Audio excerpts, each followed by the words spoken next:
Jemaat yang terkasih di dalam Tuhan, kita akan mempersiapkan hati pikiran kita dan keseluruhan hidup kita untuk kita akan menerima sakramen perjamuan kudus pada tanggal 4 Oktober yang adalah perjamuan kudus pembukaan bulan keluarga.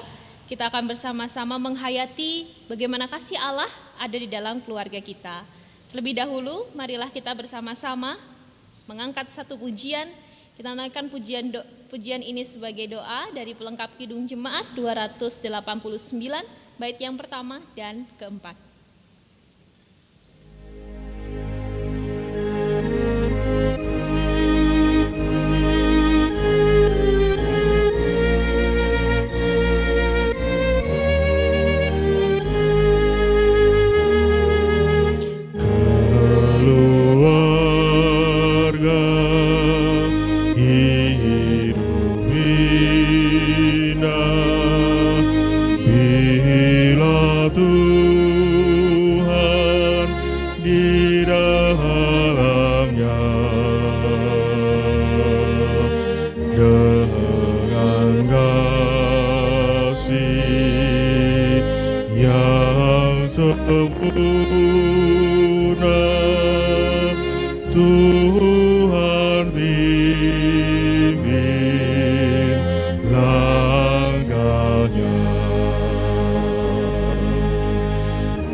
Mari kita berdoa.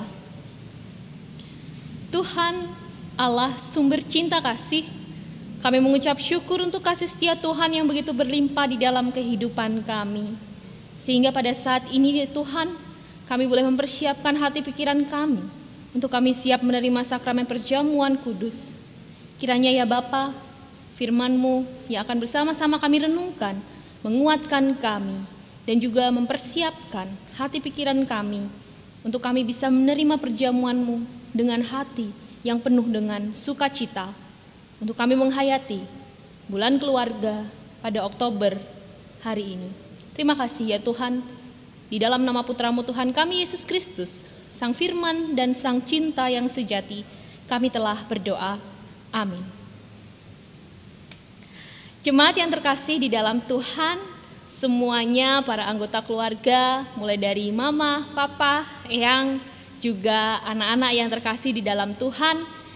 Sudah setahun pada saat ini kita kembali akan merayakan bulan keluarga di sepanjang bulan Oktober kali ini. Dan apabila kita mengingat kembali perayaan bulan keluarga yang tahun-tahun lalu yang telah kita jalani, tentu masih kita ingat memori-memori peristiwa-peristiwa yang boleh terjadi. Tetapi pandemi pada saat ini ternyata mendorong kita semua untuk kembali ke akar keluarga kita. Untuk kita bisa menarik kembali seluruh kehidupan kita, aktivitas kita bisa bersama-sama menghidupi keluarga itu sendiri. Memang pandemi pada saat ini membuat kita harus merubah banyak cara hidup kita, termasuk dalam cara kita beribadah dan dalam persekutuan kita. Masih ingat mungkin ketika awal Maret lalu ibadah yang tadinya terpusat di gereja harus ditarik kembali di rumah-rumah atau di keluarga-keluarga, sehingga kita menghayatinya sebagai ibadah keluarga begitu. Persekutuan yang terpusat di gereja kini mulai bergeser ke rumah-rumah dengan keluarga-keluarga di dalamnya. Dan mungkin setelah pandemi ini selesai, ibadah keluarga, persekutuan di keluarga menjadi salah satu tradisi yang sudah melekat di dalam kehidupan kita. Nah, situasi saat ini sesungguhnya memperlihatkan bahwa Allah bukan hanya bersemayam di gereja, tetapi juga di keluarga-keluarga di dalam rumah. Mengingatkan kita akan cikal bakal dari gereja itu sendiri yang adalah keluarga-keluarga atau di rumah-rumah. Nah, kita akan bersama-sama merenungkan firman Tuhan dari Kisah Para Rasul, pasalnya yang kedua, ayat 41 sampai 47. Kita akan melihat kembali bagaimana keluarga, bagaimana cikal bakal dari persekutuan atau cikal bakal dari gereja ini menghidupi di dalam perayaan imannya. Kita baca dari Kisah Para Rasul 2 ayat 41 sampai 47. Cara hidup jemaat yang pertama. Orang-orang yang menerima perkataannya itu memberi diri dibaptis, dan pada hari itu jumlah mereka bertambah kira-kira 3.000 jiwa. Mereka bertekun dalam pengajaran rasul-rasul dan dalam persekutuan. Dan mereka selalu berkumpul untuk memecahkan roti dan berdoa. Maka ketakutanlah mereka semua. Sedang rasul-rasul itu mengadakan banyak mujizat dan tanda. Dan semua orang yang telah menjadi percaya akan tetap bersatu. Dan segala kepunyaan mereka adalah kepunyaan bersama. Dan selalu ada dari mereka yang menjual harta miliknya, lalu membagi-bagikannya kepada semua orang sesuai dengan keperluan masing-masing. Dengan bertekun dan dengan sehati, mereka berkumpul tiap-tiap hari dalam bait Allah. Mereka memecahkan roti di rumah masing-masing secara bergilir dan makan bersama-sama dengan gembira dan dengan tulus hati sambil memuji Allah. Dan mereka disukai semua orang. Dan tiap-tiap hari Tuhan menambah jumlah mereka dengan orang yang diselamatkan. Demikianlah firman Tuhan. Berbahagialah kita yang senantiasa membaca, merenungkan, dan melakukannya dalam kehidupan kita sehari-hari. Dan jemaat yang terkasih di dalam Tuhan, Kisah Para Rasul pasalnya yang kedua ayat 41 sampai 47 tadi merupakan salah satu gambaran akan kehidupan persekutuan orang percaya. Dan ini adalah fakta historis, ini adalah fakta sejarah. Bagaimana pusat persekutuan mereka tidak hanya ada di bait Allah, tetapi juga di rumah masing-masing. Jadi baik di bait Allah maupun di rumah masing-masing, keduanya penting. Karena mereka menyadari bahwa Allah bertahta tidak hanya di bait Allah, tetapi juga mereka bisa merayakannya di dalam rumah masing-masing. Di situ disebutkan mereka melakukan pemecahan roti, berbagi bersama, bergembira dalam pujian kepada Allah. Tetapi meskipun mereka berada di rumah masing-masing, tetapi bukan berarti lalu mereka terpisah. Satu keluarga dengan keluarga yang lain terpisah, tidak. Tetapi mereka terkoneksi di dalam spirit yang sama, yaitu spirit cinta kasih Allah. Bagaimana keluarga-keluarga di setiap rumah itu saling berbagi satu sama lain. Mereka tetap merasakan keterikatan satu sama lain. Ada rasa saling memiliki, baik di dalam keluarga maupun antar keluarga. Sudah sekian lama kita terpusat. Sudah terlalu lama kita sesungguhnya tersekat. Tetapi di tengah situasi pandemi ini kita diminta untuk kita menoleh kembali akan historitas kita, sejarah dari cikal bakal gereja itu sendiri. Kita diingatkan kembali akan panggilan kesatuan dalam keluarga. Anugerah keselamatan juga mewujud dalam kehidupan keluarga. Karena keluarga adalah lingkungan yang sangat dekat dan kita hidupi sehari-hari.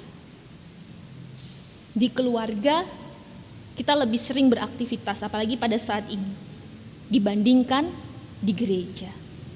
Nah, mau tidak mau, memang kita harus menyadari bahwa anugerah Allah justru harusnya semakin dirasakan di dalam kehidupan keluarga, dan inilah saatnya kita mengingat kembali. Tetapi lalu ada yang berpikir demikian. Tetapi keluarga saya tidak sempurna. Tapi keluarga saya tidak utuh. Atau mungkin keluarga saya hancur. Lalu bagaimana saya merasakan anugerah keselamatan dari Allah tersebut di tengah situasi keluarga yang demikian? Keluarga tidak ada yang sempurna sesungguhnya. Ini perlu kita pahami bersama. Bahkan keluarga di dalam Alkitab pun tidak ada yang sempurna. Keluarga dari Ishak, keluarga Abraham, keluarga Lot, keluarga Nuh, bahkan keluarga Yesus pun, Yusuf dan Maria, itu pun bukan sebuah keluarga yang ideal atau sempurna. Yusuf meragu dengan Maria, bayangkan. Sesungguhnya tidak ada keluarga yang sempurna. Tetapi dalam keterbatasan dan ketidakberdayaan kita, memang kita tidak bisa memilih mau tumbuh dan mau hidup dalam keluarga seperti apa. Tetapi dalam keterbatasan dan ketidakberdayaan tersebut, di dalam ketidaksempurnaan tersebut, anugerah Allah justru semakin nyata. Allah tidak menuntut kesempurnaan. Allah tidak terlebih dahulu menuntut bahwa kamu harus menghidupi keluarga, tetapi syaratnya keluargamu itu harus keluarga yang ideal. Tidak demikian. Justru dalam keterbatasan, ketidakberdayaan, ketidaksempurnaan, Allah berkarya di dalam setiap prosesnya. Asalkan kita mau meresponi dengan positif. Allah tidak menuntut kesempurnaan karena dialah kesempurnaan itu sendiri. Justru karena ia sempurna, ia menuntun kita dalam ketidaksempurnaan menuju pada proses menuju kesempurnaan yang dinamis tersebut. Sehingga tidak ada salahnya ketika di dalam keluarga kita pun ada pergumulan-pergumulan, seolah-olah kita hendak menghindar dari keluarga kita. Jangan sampai perasaan tersebut menghalangi kita untuk menemukan anugerah Allah di dalam keluarga kita yang meskipun tidak sempurna itu. Justru di situ ada pengharapan bahwa Allah sedang berkarya dalam anugerahnya. Nah, bagaimana dengan mereka yang tidak berkeluarga? Nah, seringkali bulan keluarga hanya dipahami sebagai untuk mereka yang berkeluarga, yang sudah punya suami, sudah punya istri, sudah punya anak gitu ya. Bagaimana dengan mereka yang belum berkeluarga? Di dunia ini tidak ada orang yang benar-benar sendirian. Karena keluarga bukan hanya tentang gambaran ideal kita selama ini, seperti yang didengungkan oleh pemerintah Orde Baru pada saat itu, keluarga berencana 2 anak sudah cukup, jadi bapak ibu 2 anak gitu ya. Bukan demikian. Keluarga bukan hanya sekedar tentang siapa yang ada di dalamnya, tetapi keluarga adalah tentang apa yang terjadi di dalamnya. Keluarga adalah mereka yang menopang dalam kasih, rasa saling memiliki, rasa saling percaya satu sama lain. Ketika berbicara tentang keluarga, tidak hanya sekedar keluarga kita yang ada di rumah atau yang serumah, tetapi juga kita semua terhubung satu sama lain. Nah, seringkali saya menyebutkan bahwa GKJ Ndagen Palur itu sebagai sebuah persekutuan keluarga. Keluarga besar GKJ Ndagen Palur. Dan memang itulah kita semua keluarga. Saya sebagai yang di sini sendirian gitu ya, saya tinggal sendiri, saya merasa saya tidak jauh dari keluarga saya, meskipun keluarga biologi saya ada di Batang gitu, tetapi saya memiliki keluarga di sini. Dari anak-anak, remaja, sampai keluarga muda, warga dewasa, bahkan eyang-eyang di Adios, itu semua keluarga saya yang menopang saya dalam proses saya menemukan panggilan sebagai seorang pelayan Tuhan, sebagai seorang pendeta. Terima kasih untuk keluarga saya di GKJ Ndagen Palur. Sebuah persekutuan gereja tidak akan menjadi sebuah persekutuan yang berbuah ketika keluarga tidak diberikan ruang untuk berproses bersama. Sehingga kita bersyukur kita memasuki bulan keluarga ini dengan diawali dengan perjamuan kudus, kita mengingat kembali akan makna pengorbanan Kristus untuk keluarga kita. Bahwa Kristus telah merelakan dirinya untuk mati di atas kayu salib, dan cintalah yang mendorongnya untuk berkorban, dan dalam ikatan cinta kasih tersebut setiap anggota bisa saling melengkapi, saling memiliki satu sama lain, saling mendukung dan saling menopang, saling menguatkan. Dan biarlah perjamuan kudus yang akan bersama-sama kita terima pada tanggal 4 Oktober nanti, baik yang ada di gereja maupun yang ada di rumah bersama-sama dengan yang sepuh maupun juga anak-anak, Tuhan hadir. Kita bisa merasakan anugerah keselamatan Tuhan, cinta yang terpancar melalui simbol tubuh dan darah Kristus, melalui roti dan anggur yang akan bersama-sama kita makan dan minum, mengingatkan kita kembali akan panggilan cinta kasih di dalam keluarga. Jemaat yang terkasih di dalam Tuhan, siapkah kita untuk menghidupi cinta kasih Allah di dalam keluarga? Marilah bersama-sama kita merawat cinta kasih Allah di dalam keluarga di sepanjang bulan Oktober ini dan seterusnya. Amin. Saat hening untuk kita semua.